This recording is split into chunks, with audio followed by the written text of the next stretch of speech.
Hello दोस्तों, good morning. Welcome to my YouTube channel. This is Mohammad Afzal. इसके पिछले video में हमने जो है क्वाड्रिलेटरल जो स्टडी हमने किया था, उसमें हमने क्या क्या स्टडी किया था? वर्ग, आयत और समचतुर्भुज हमने स्टडी किया था, जिसका क्या फाइंड करना था? एरिया फाइंड करना था, क्षेत्रफल और परिमाप कैसे निकालते हैं इन आकृतियों का, वो हमने स्टडी किया था। आज हम स्टडी करने वाले हैं दोस्तों नंबर 4, समांतर चतुर्भुज। समांतर चतुर्भुज क्या कहते हैं इंग्लिश में? Parallelogram, parallel, parallelo, parallelogram. Okay, English में कहते हैं। और यहां आप देख पा रहे हैं कि मैं समचतुर्भुज का एक डायग्राम बनाने वाला हूं, समांतर चतुर्भुज का। यहां देख पा रहे हैं कि समांतर चतुर्भुज है। इसकी क्या खासियत है कि इसमें क्या होंगे कि टू पैरेलल लाइन होंगे दोस्तों, इसलिए इसको समांतर चतुर्भुज कहते हैं। यहां पे आप देख पा रहे हैं कि ये पैरेलल लाइन है, पैरेलल लाइन, और इसके पैरेलल ये दिख रही होगी आपको, यानी ये दोनों क्या हैं? कॉन्ग्रुएंट हैं, और ये दोनों भी इसके कॉन्ग्रुएंट हैं। ओके, समरूप हैं। और साथ साथ इसमें मैं ये बताना चाहूंगा कि इसका ये जो देख पा रहे हैं ये एडजेसेंट एंगल, ये दोनों क्या होंगे? सप्लीमेंट्री होंगे, यानी दोनों एंगल का जो योग होगा वो क्या होगा? 180 अंश होगा। और मैं पहले ही बता चुका हूं कि अगर ये अंदर के जो आंतरिक कोण बन रहे हैं, इसके अंदर किसी भी चतुर्भुज के अगर आंतरिक कोणों के योग की बात करेंगे तो 360 होता है मेरे दोस्तों। और आप यहां पे देख पा रहे हैं ये इसका क्या है? विपरीत एंगल है दोस्तों, अपोजिट एंगल है। तो अपोजिट एंगल क्या होंगे? इक्वल होंगे। इसका opposite A, B, C and D. तो यहां पे देख पा रहे हैं एंगल ए का जो अपोजिट एंगल है वो सी है, और एंगल बी का अपोजिट एंगल जो है वो डी है। तो ये दोनों क्या है दोस्तों? अपोजिट एंगल है। अपोजिट एंगल क्या इसके हैं? सेम अपोजिट एंगल, इक्वल है।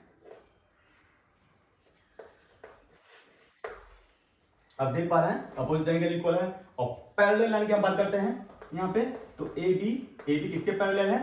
ए बी के समांतर कौन सा है? ए डी सी है। अब बीसी के समांतर ए डी है। अब यहां देख पा रहे हैं। तो इस तरह से और भी इसके फीचर्स हैं जो डिटेल आगे के क्लासों में आप पढ़ेंगे। तो अब इसके बाद हम लोग बात करेंगे कि इसका पेरीमीटर कैसे फाइंड करेंगे। तो पेरीमीटर दोस्तों मैं पहले ही बता चुका हूं कि पेरीमीटर जिस तरह से इसका आप जो है रेक्टेंगल का पेरीमीटर फाइंड करते हैं, उसी तरह से इसका भी पेरीमीटर फाइंड कर लीजिएगा, परिमाप फाइंड कर लीजिएगा।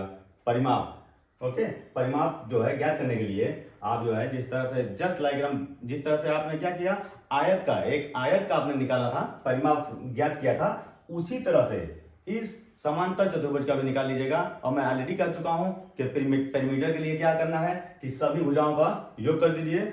सम of all sides, the length of sum of all sides is equal to perimeter. Okay,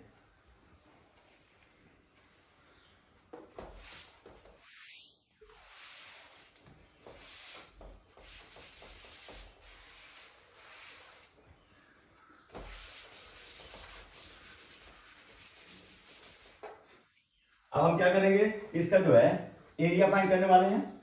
यहां आप देख पा रहे हैं एक समांतर चतुर्भुज हमने बनाया है, और ये जो आप ये जो देख रहे हैं जो पैरेलल लाइन है, पैरेलल लाइन, इसकी ये जो हाइट ये हाइट है। तो ये हाइट जो है जितना यहां होगा उतना ही यहां से अगर आप करेंगे तो सेम हाइट पे होगा। ओके दोस्तों, अगर सेम हाइट पे नहीं होगा तो कैसे समांतर कराएगा? समांतर कहा ही नहीं जाएगा।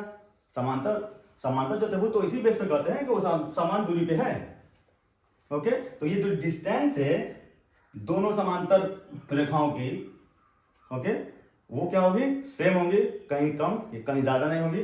तो इस तरह से हम एक जो है इसका एक पेरीमीटर फाइंड करने के लिए हमने पहले बता दिया, आयत जो परिमाप निकालते हैं इसका, सभी भुजाओं का ऐड कर दीजिए, जोड़ दीजिए, तो आपका आ जाएगा परिमाप।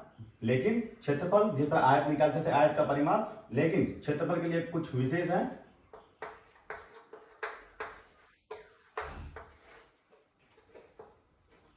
इसमें क्या करेंगे, ये नीचे देख पा रहे हैं आप, इसको बेस लाइन है, बेस लाइन जिसे कहते हैं बेस लाइन यानी आधार। तो इसी बेस लाइन को हाइट से मल्टीप्लाई कर दीजिए।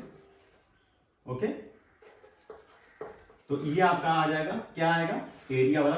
एरिया आपका फाइंड आउट कर लेते हैं। यानी अब इसमें आप देख पा रहे होंगे, इसको आप एकदम इसको लर्न कर लीजिए कि हम बार बार करते हैं कि यहाँ पर देख लीजिए 1 2 3 तीन जो है क्वांटिटीज हैं, 3 जो है क्वांटिटीज हैं यार दोस्तों। यानी इसको टर्म्स भी कहते हैं, पद भी कहते हैं। ये 3 पद हैं। कोई एक पद क्या होगा, उसमें अननोन होगा, कोई एक पद जो है वही फाइंड आउट करना होगा।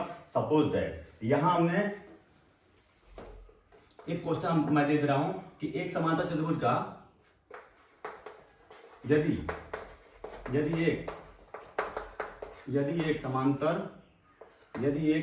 एक समांतर चतुर्भुज, यहां चतुर्भुज बना दे रहा हूं, यदि एक समांतर चतुर्भुज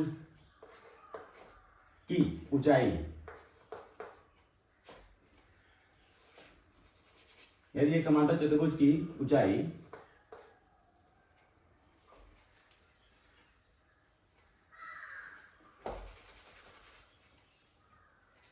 तो यहां पे देख पा रहे हो दोस्तों, अगर किसी भी समांतर चतुर्भुज की जो हाइट है, ऊंचाई है, और यहाँ पे एक चीज और है कि यहाँ पे अगर ये 8 सेंटीमीटर है तो ये भी 8 सेंटीमीटर होगा, और ये 5 सेंटीमीटर है तो ये भी 5 सेंटीमीटर होगा।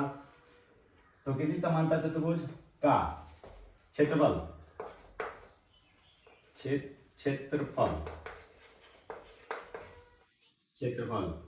किसी समांतर चतुर्भुज का क्षेत्रफल 100 मीटर वर्ग है, यानी स्क्वायर है। यानी if the area parallelogram is 100, then तो इसकी भुजाओं की समांतर भुजाओं की, तो इसकी समांतर भुजाओं की ऊंचाई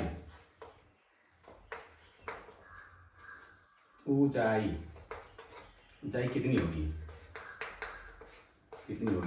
तो find out the height of parallelogram, यानी समांतर भुजा की ऊंचाई कितनी होगी। तो यहाँ पे आप देख पा रहे हैं कि यहाँ पे एरिया फाइंड आउट है, दिया हुआ है। ओके, एंड बट लेकिन यहाँ पे देखिए दोस्तों, एक चीज और मिस हो रहा है। क्या नहीं मिस, क्या यहाँ पे मैं मिसिंग कर रहा हूं, यहाँ पे इसका एक पैरेलल यानी एक समांतर रेखा का लंबाई हमने नहीं दे रखा है, मेंशन नहीं किया है। तो यहाँ पे हम उसको भी दे देते हैं। अगर उसकी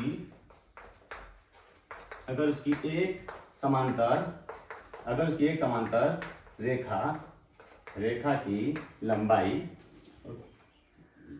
रेखा की लंबाई 10 मीटर है।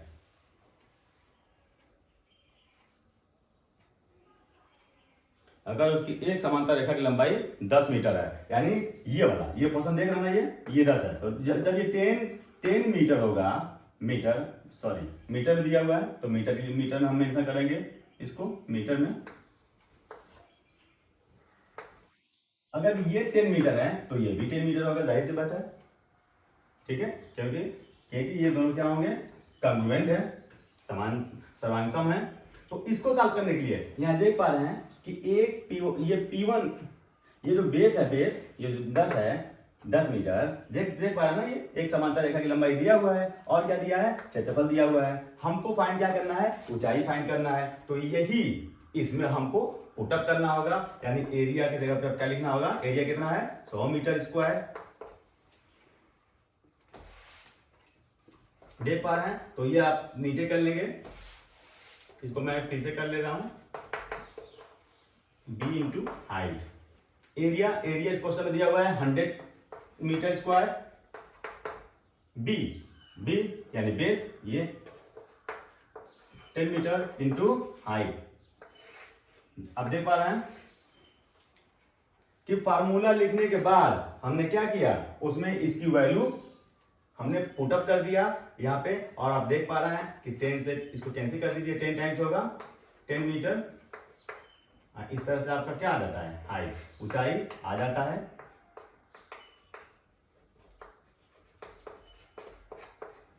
ऊंचाई फाइंड आउट हो जाता है समांतर रेखा की। ओके,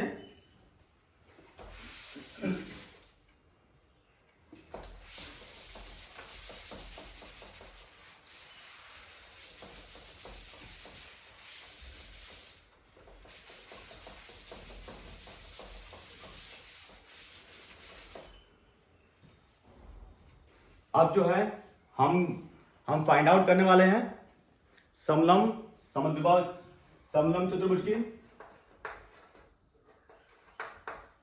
समलंब चतुर्भुज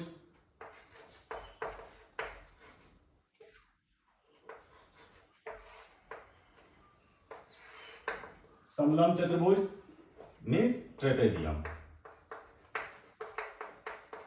ट्रेपेजियम यानी ये जो है आपका कौन सा नंबर है, 5वें नंबर का है, राइट। तो हम लोग जो है अब समलंब चतुर्भुज की बात करने वाले हैं। तो ऐसा चतुर्भुज जिसमें क्या है कि टू साइड इक्वल होंगी,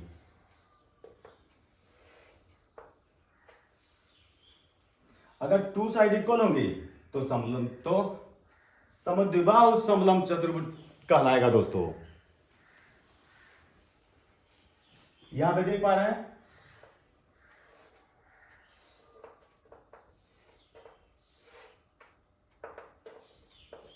A B C D, A B C D। तो यहां पे ये जो साइड देख रहे हैं आप, ये दोनों इक्वल है और ये दोनों पैरेलल, यानी एक पेयर क्या है, पैरेलल है। इसके पहले वाले में क्या था, दो पेयर आपको पैरेलल था। तो यहाँ पे हम आप देख पा रहे हैं कि ऐसी क्लोज आकृति यानी ऐसी बंद आकृति, क्लोज फिगर, जिसमें क्या हो कि टू लाइन क्या है, पैरेलल है। ओके,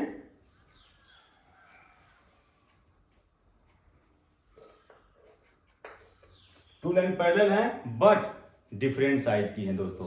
ओके, ये आपको याद रखना है। और ये भी एक हाइट पे होंगी, समांतर हाइट पे, यानी ये h है और ये उसमें देख पा रहे थे आप समांतर चतुर्भुज में कि जो पैरेलल लाइन थी वो इक्वल लेंथ की थी, बट इस केस में समलंब चतुर्भुज में अलग अलग माप की होंगी। देख पा रहे हैं आप, ये 10 सेंटीमीटर है बेस लाइन, तो ये वाली जो है वो 8 सेंटीमीटर या उससे कम, 6 सेंटीमीटर, और ये 5 एंड ये 5, ये वाली लाइन, यानी अदर दो जो है ये, इसको क्या कहते हैं, अपोजिट साइड। तो अपोजिट साइड जो है ये आप देख पा रहे हैं 5 सेंटीमीटर, इसको भी मैंने मेंशन किया है, इसको भी 5 सेंटीमीटर मेंशन किया है। इसका मतलब यह है कि ये दोनों तो पैरेलल हैं, ईडी जो है इस पैरेलल है किसके, बीसी के पैरेलल हैं बट नॉट इक्वल लेंथ, यानी ये दोनों AD not equal to BC. Okay, यहां पे दिख रहा है। और क्या कंडीशन अप्लाई हो रही है यहां पे देख लीजिए, तो ये दोनों क्या है, अपोजिट साइड है, तो अपोजिट साइड भी क्या है, नॉट इक्वल है, और ये भी जो है जो अपोजिट पैरेलल लाइन देख रहा है, दोनों पैरेलल हैं, पैरेलल तो हैं, यहाँ पर हमने मेंशन किया पैरेलल हैं but not equal in length, यानी बराबर नहीं है, दोनों अलग अलग डायमेंशन का है, ठीक है, अलग अलग मेजरमेंट का है। तो जब इस तरह का आपको कंडीशन दिखे चतुर्भुज में, जिस चतुर्भुज में कि दो पैरेलल तो हैं बट नॉट इक्वल, ओके, तो उसको क्या कहेंगे आप, एक और कंडीशन आता है समलंब समद्विभाजित चतुर्भुज, समलंब समद्विभाजित समलंब समद्विभाजित चतुर्भुज दोस्तों, चतुर्भुज, ये एक चतुर्भुज ये भी है, इसी का टाइप है। ओके, समलंब समद्विभाजित चतुर्भुज। इस केस में क्या होता है दोस्तों कि एक यहां पे देख रहे ना, ये वाला ये जो कंडीशन है कि क्या है, इसमें अपोजिट साइड, एक अपोजिट साइड क्या है, इक्वल है, बराबर है ना, और एक अपोजिट साइड क्या है, वो इक्वल नहीं है, बराबर उसकी जो है लंबाई नहीं है। तो ये यही है दोस्तों, इसी को समलंब समद्विभाजित चतुर्भुज कहते हैं। लेकिन ये वाला जो है ये सिर्फ समलंब चतुर्भुज है, इसमें अपोजिट साइड कोई भी इक्वल नहीं है दोस्तों, कोई भी नहीं है। आगे ये 6 सेंटीमीटर है, ये 4 सेंटीमीटर है ये वाला, और ये 4 सेंटीमीटर और ये 8 सेंटीमीटर। आप देख पा रहे हैं, आप यहाँ पे देख पा रहे हैं कि क्या है इसमें, कि इसमें पैरेलल लाइन भी इक्वल नहीं है, अपोजिट जो पैरेलल लाइन इसको देख रहे हैं ये अपोजिट साइड कर सकते हैं, ये दोनों इक्वल साइज का नहीं है, ये भी इक्वल साइज का नहीं है, बट लेकिन इस केस में क्या है, इक्वल साइज के एक जोड़ा जो है, ये वाला जो आप देख रहे हैं, दोनों एक दूसरे का अपोजिट जो है वो पैरेलल लाइन, वो क्या है कि सेम साइज की है, पैरेलल तो नहीं है, पैरेलल तो एक ही पेयर है, लेकिन ये वाला जो जोड़ा है, जो अदर अपोजिट टू साइड है, वो क्या है, सेम साइज की है, यहाँ देख पा रहे हैं सेम लेंथ की है। तो इस तरह के केस जहां भी आपको दिखाई देगा वो क्या कहलाएगा, समलंब समद्विभाजित चतुर्भुज कहलाएगा। यानी ए बी बराबर डी सी। और इस केस में क्या देखा था आपने, इस केस में एडी, इस केस में आपने क्या देखा था, AD is not equal to BC, okay, but in isosceles, इसको इंग्लिश में पहले लिख देते हैं, isosceles trapezium,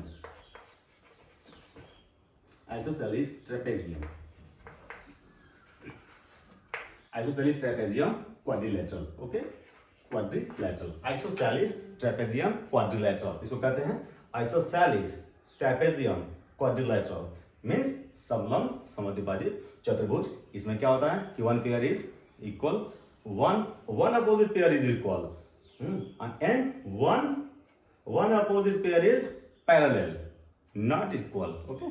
But in this case, in this trapezium समलंब चतुर्भुज, no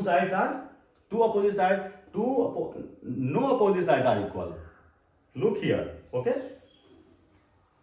तो आप डिफरेंस मस्ट मेरे दोस्तों, डिफरेंस आप कर पा रहे होंगे समलंब समद्विभाजित चतुर्भुज एंड समलंब चतुर्भुज में आप डिफरेंस बिल्कुल इसको भूलिएगा नहीं कि इसको कहते हैं, दोनों का डिफरेंस आपको एकदम बिल्कुल मामूली सा है, बस इसमें एक पेयर क्या है, बराबर है, इसमें कोई पेयर बराबर नहीं है, ओके, अपोजिट। और बाकी सब जितना है इसका, ये जो एंगल देख रहे हैं, इसका अपोजिट एंगल भी इक्वल नहीं है। अपोजिट एंगल उन सब केसों में क्या पढ़ रहे थे, अपोजिट एंगल इक्वल है, but in this case, but in this trapezium, but in the case of trapezium opposite angles is not equal, okay, but adjacent angle is 180, sum of adjacent angle 180, okay. अब adjacent angle कौन है, आसन्न कोण कौन है, तो आसन्न कोण यहां पे देख पा रहे हैं, इसका ये जो कोण है, ये आप देख पा रहे हैं ना, ये वाला कोण और ये वाला कोण, यानी angle A plus angle B equal to 180। और इसमें एक चीज और मैं बताना चाहूंगा कि ये जो एंगल देख रहे हैं ना आप, जब साइड ही सेम नहीं है तो इनके एंगल क्या होंगे, डिफरेंट टाइप्स के होंगे, यानी इक्वल नहीं होंगे, ठीक है।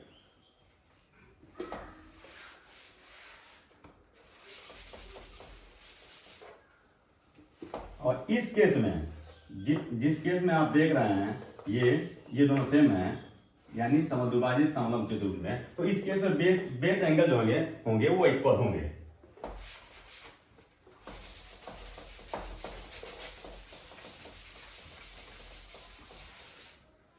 अब हम फाइंड करते हैं पेरीमीटर, यानी परिमाप, पेरीमीटर।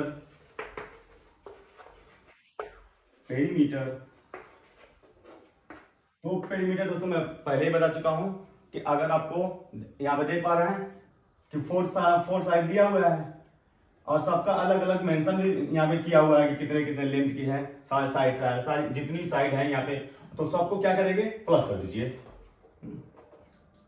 तो पेरीमीटर तो यही होता है ना कि जो ये मार्जिन है, जो किनारा है इनका, सब को ऐड कर दीजिए, सारी साइड को ऐड कर दीजिए, सम अप कर दीजिए। तो हम सम अप करते हैं, A B plus B C plus C D plus and A D plus. A B 6 centimetre, B C 8 centimetre, D C 4 centimetre, A D 4 centimetre, 84। अब इस सबको क्या करेंगे, प्लस कर दीजिए, कितना आ जाएगा 22 सेंटीमीटर। चेक कर लीजिएगा आप लोग भी।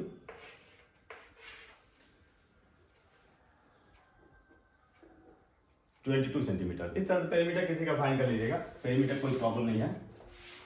अब हम फाइंड करने वाले हैं एरिया दोस्तों, एरिया मस्ट है, क्षेत्रफल।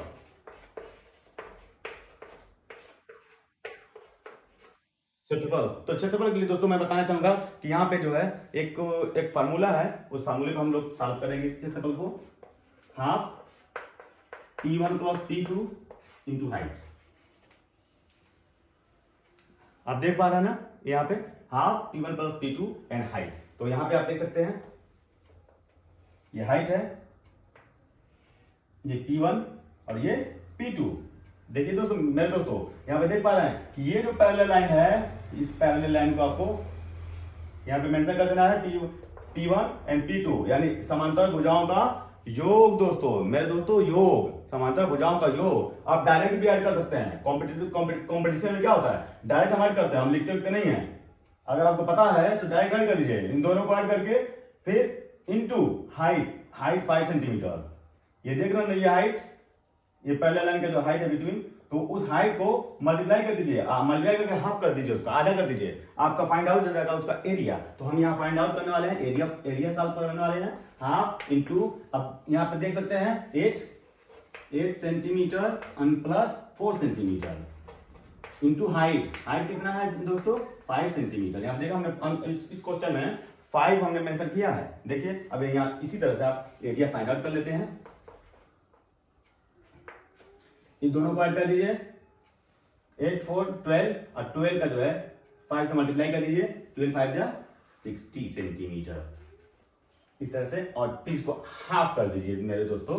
कितना आ गया आपका एरिया 30 सेंटीमीटर स्क्वायर। आपने देखा,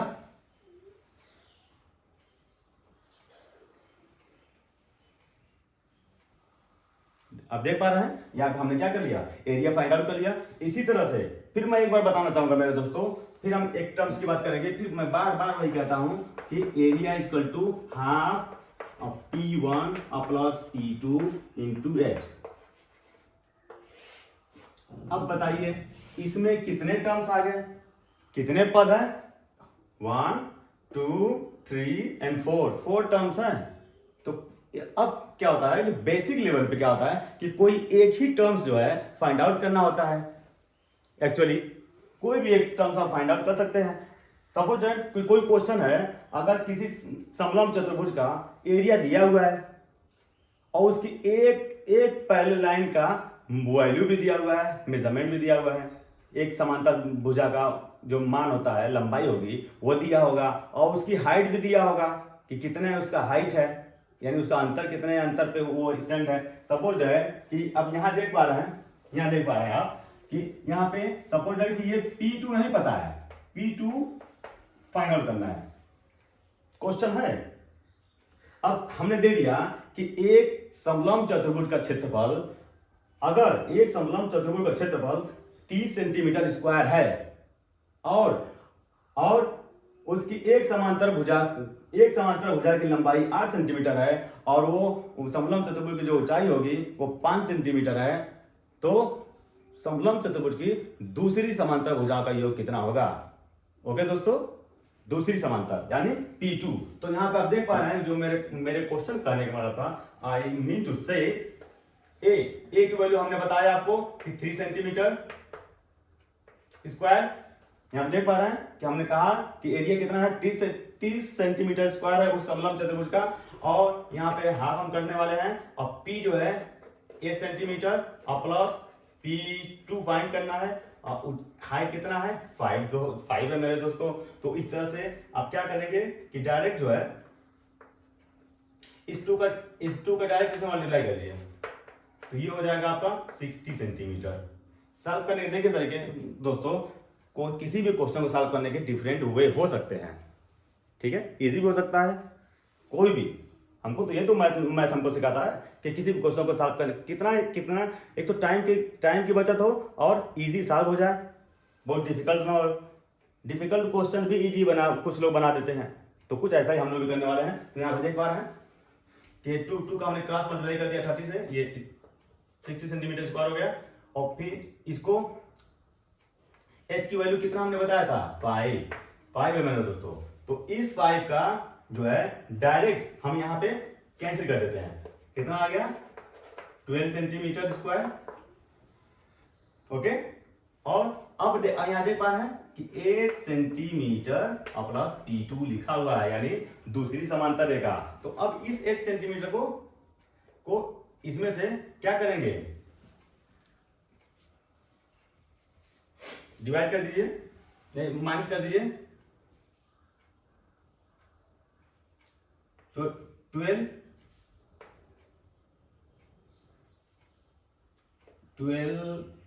12 centimetre square minus 8 centimetre equal to P2 minus कर दिया आपने, कितना आया 12 centimetre 4 centimetre equal to P2।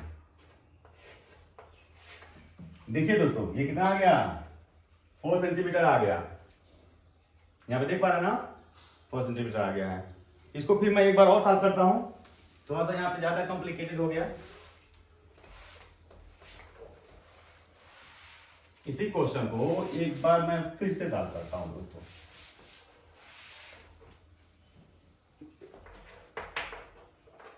Half P1 plus P2 into ऊंचाई।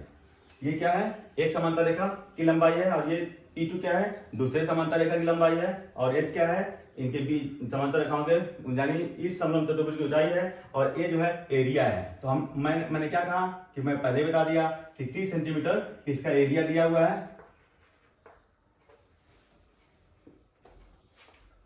30 सेंटीमीटर इसका एरिया दिया हुआ है, और इसको हाफ इंटू, अब P1 की वैल्यू कितना है 8 सेंटीमीटर, और P2 हम क्या करना, फाइंड आउट करना है, और साथ साथ h की भी वैल्यू दिया हुआ है। कितना है दोस्तों, 5 सेंटीमीटर। तो सीधा सीधा आप क्या करेंगे कि इस 5 से इसको कैंसिल कर दीजिए, कितना आएगा 6 टाइम 6, और 6 का फिर से 2 से मल्टीप्लाई कर दीजिए, कितना आ गया 12 आ गया। और फिर 1 और प्लस P2 यानी दूसरी समांतर रेखा की लंबाई हमको ज्ञात करना है, फाइंड आउट करना है, find out the second parallel line.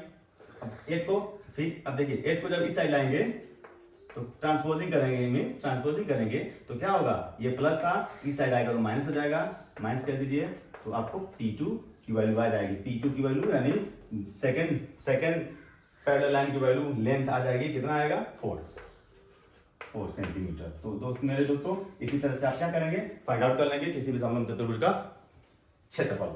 और क्षेत्रफल संबंधित मैं पहले ही बता दिया कि 1 2 3 4 इसमें जो है 4 पद हैं, उन चारों पद में कोई एक मिसिंग रहेगा, अननोन रहेगा, वही आपको फाइंड करना होगा। ओके, तो इस तरह से क्वेश्चन आपको समझ ही करना है, क्वेश्चन किसी तरह भी दिया जाए। ओके, अगर आप समझ रहे हैं, प्रैक्टिकली समझ रहे हैं, तो जरूर उसको सॉल्व कर लेंगे, सॉल्व करने में सक्षम रहेंगे। अब हम लोग बात करने वाले हैं एक और चतुर्भुज का, जिसको क्या कहते हैं, पतंग दोस्तों, पतंग, काइट। ये भी चतुर्भुज है मेरे दोस्तों, ये भी चतुर्भुज है। अब देख पा रहे हैं, एक मैंने काइट बना रखा, बना दिया हूं मैं, और इसमें अब यहां पे मैं A B C D mention कर दिया, और इसको अब जब हम इसको डायगोनल बनाते हैं, डायगोनल, तो ये डायगोनल दोस्तों 190 पर ही जो है बनते हैं। इनके डायगोनल जो होंगे, क्रॉस जो होंगे, जो क्रॉसिंग यहाँ पर देख पा रहे हैं, ये 90 डिग्री पे बनाते हैं, ठीक है, यानी diagonal cross to each other at 90 degree angle. Okay, तो फर्स्ट स्पेशल पॉइंट जो यही है इसका, और साथ साथ और क्या बताएंगे कि जो इसका इसका जो एडजेसेंट एंगल है मेरे दोस्तों सेम होगा, इक्वल होंगे। तो हम एडजेसेंट एंगल की बात करेंगे, आसन्न कोण की बात करेंगे, एडजेसेंट साइड, सॉरी दोस्तों, एडजेसेंट साइड्स की बात हम करेंगे। तो एडजेसेंट साइड हम देखते हैं A B equal to A D and B C equal to D C. यहां पे देख पा रहे हो ना, ये वाला इसके इक्वल और ये वाला ये जो साइड है ये इस साइड के इक्वलेंट होगा, यानी इक्वल होगा। तो ये एडजेसेंट एंगल है, यानी आसन्न कोण है, आसन्न भुजा है। ये आसन्न भुजा क्या होती हैं, आपस में बराबर होती हैं। और इसी तरह से आप देख पा रहे हैं कि ये दो डायगोनल है, डायगोनल। अब दोनों डायगोनल का नाम हम लिख देते हैं, टू डायगोनल। कौन कौन से हैं, टू डायगोनल, यानी दो विकर्ण हैं, मीन्स कहने का मतलब दो विकर्ण हैं, डायगोनल। दो डायगोनल हैं, कौन कौन सी, इसमें आप देख पा रहे हैं ए सी एंड बी डी। ये दोनों डायगोनल क्या करती हैं, इंटरसेक्ट करती हैं, इंटरसेक्ट यानी एक दूसरे से प्रतिच्छेद करती हैं, बाइसेक्ट करती हैं, इंटरसेक्ट करती हैं, कितने डिग्री पे, एट 90 डिग्री। तो ये दोस्तों याद रखना है। यानी आप देख पा रहे हैं कि ये जो फीचर्स है, ये वाला फीचर जो है वो रोम्बस का है दोस्तों। ओके, समांतर चतुर्भुज, समचतुर्भुज, सॉरी दोस्तों, समचतुर्भुज की हम बात करेंगे। तो समचतुर्भुज में आपने देखा समचतुर्भुज में रोम्बस जिसको कहते हैं इंग्लिश में, तो उसमें भी जो डायगोनल थे वो एक दूसरे को किस एंगल पे क्रॉस हो रहे थे, 90 डिग्री पे क्रॉस हो रहा था। यहां भी दोस्तों 90 डिग्री पर भी क्रॉस हो रहा है, सेम, यानी एकदम सेम टू सेम। और हम बात करेंगे अब पेरीमीटर की। तो अब आपको समझ में आ गया होगा कि काइट का क्या स्पेशल फीचर्स होते हैं, कि इसके आसन्न कोण देखेंगे और ये डायगोनल है क्या होंगे, 90 डिग्री पे इंटरसेक्ट करती हैं, क्रॉस करती है, प्रतिच्छेदित करती है दूसरे को। तो ये दो स्पेशल फीचर्स हो गए काइट के। और जब जैसा कि इसका फीचर्स मिलता है रोम्बस से, समचतुर्भुज से, तो एरिया के लिए भी वही फार्मूला आपको अप्लाई करना होगा मेरे दोस्तों, ठीक है। ओके, तब इसका एरिया का फाइंड करना होगा। एरिया यहां देख पा रहे हैं, ये इस काइट को आप देख पा रहे हैं, काइट को अगर ये वाला सपोज है एक D1 यानी डायगोनल, एक विकर्ण जो है 10 सेंटीमीटर का है और दूसरा विकर्ण जो है 5 सेंटीमीटर का है, यानी 5 सेंटीमीटर का है। आप देख सकते हैं और इसका ये आप देख पा रहे हैं जितना ये क्या है, ये वाला इसको के इक्वल है और ये वाला एंगल ये साइड ये इस वाली साइड के इक्वल है। तो D1 अगर D2 दिया हुआ है और दिया ही रहेगा तो इसका हम एरिया इजीली फाइंड कर लेंगे। D1 equal to D2। दोस्तों यहाँ पे बोलिएगा नहीं दोस्तों, ये प्रोडक्ट है, product of both diagonals, right. तो product of both diagonal D1 and D2 हमने मेंशन किया है इसको, कि पहले विकर्ण को हमने D मान लिया है डायगोनल को और दूसरे विकर्ण को D2 मान लिया है। तो अब यहाँ पर देखिए आप एरिया कितना इजीली सॉल्व कर लेते हैं, 10 × 5 50।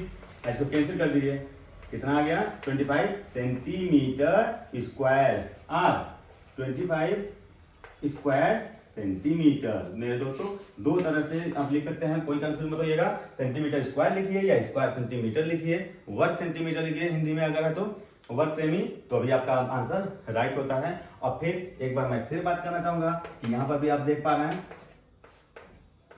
D1 plus D1 × D2। तो यहाँ पे आप देख पा रहे हैं ना, यहाँ पर भी कितने पद हैं, 1 2 3, यानी 3 पद हैं और तीनों पद में कोई एक पद जो है वो अननोन होगा, वही पद आपको फाइंड आउट करना होगा। और इस तरह से जो है और फिर मैं बताना चाहूंगा अब पेरीमीटर फाइंड करना है। तो पेरीमीटर मैं बार बार यही बता रहा हूँ कि पेरीमीटर क्या करते हैं कि ये जो आउटर साइड में जो देख रहे हैं साइड, आउटर साइड में जो ये साइड दिया हुआ है, उस साइड अगर आपको पता है, मेंशन है, दिया हुआ है क्वेश्चन में, तो सबको सम अप कर दीजिएगा तो उसका पेरीमीटर फाइंड आउट हो जाएगा, परिमाप आ जाएगा दोस्तों, मेरे दोस्तों, ठीक है। और इस तरह से आज हम लोग जो है क्वाड्रिलेटरल का चैप्टर हम फिनिश करते हैं और किसी और दिन हम लोग क्वेश्चन लेकर आएंगे, नए नए क्वेश्चन लेकर आएंगे इससे रिलेटेड, जो कॉम्पिटिटिव पर्पज से और एकेडमिक पर्पज से वेरी बेनिफिशियल होंगे। ठीक है, अगर वीडियो अच्छी लगी हो तो प्लीज़ लाइक सब्सक्राइब करें। दोस्तों वीडियो तो बहुत ही मेहनत से बनाई जाती है और आप लोग के लिए बनाई जाती है ताकि आप इजीली इसको समझ लें, ताकि और फ्यूचर में हम सभी लोगों के लिए कोई ना कोई इसका अच्छा एडवांटेज मिले। Okay, thank you.